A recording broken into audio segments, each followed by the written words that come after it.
Welcome to the first derby night on this season. Real Madrid versus Atletico Madrid. একই শহরের সবচাইতে বড়, পুরানো, ঐতিহাসিক এবং শক্তিশালী দুটি দল যখন একে অপরকে মোকাবেলা করে, আর এটাকেই ফুটবলের ভাষায় বলা হয় দ্য গ্রেটেস্ট ডার্বি নাইট।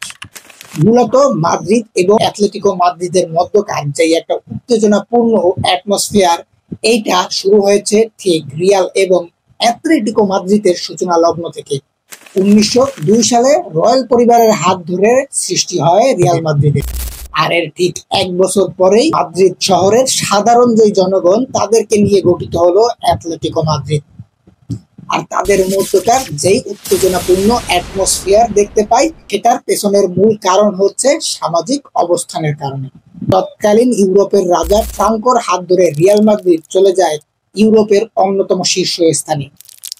পরপর ইউরোপের শ্রেষ্ঠত্ব অর্জন করে রিয়াল মাদ্রিদ, অন্যদিকে অ্যাটলেটিকো মাদ্রিদ লিগে ভালোভাবে নিজেদেরকে প্রতিষ্ঠিত করার চেষ্টা করছিল। 1999 সাল থেকে প্রায় 2012 সাল পর্যন্ত 21 সাল রিয়াল মাদ্রিদের বিপক্ষে অ্যাটলেটিকো মাদ্রিদ তেমন কোনো ম্যাচ জিততেই পারেনি বললে চলে। এই দুটো দল যখনই একত্রিত হয়েছে, তখন রিয়ালের জয় অবধারিত মনে করা হয়েছে। কিন্তু এই গেমটা পাল্টে দিয়েছেন দিয়েগো সিমোনে। 2012 সালে যখনই অ্যাটলেটিকো মাদ্রিদের দায়িত্ব নেন সিমোনে, সে এসেই অ্যাটলেটিকো মাদ্রিদের চেহারা সম্পূর্ণ পরিবর্তন করে দেয়। এরপরেই রিয়াল মাদ্রিদকে টক্কর দেওয়া শুরু করে অ্যাটলেটিকো মাদ্রিদ। আমরা যদি রিয়াল এবং অ্যাটলেটিকো মাদ্রিদের ডার্বি ম্যাচের হেড টু হেড কম্পেয়ার করি, তাহলে দেখা যাবে তাদের মধ্যকার 240টি ম্যাচ এ যাবৎ অনুষ্ঠিত হয়েছে।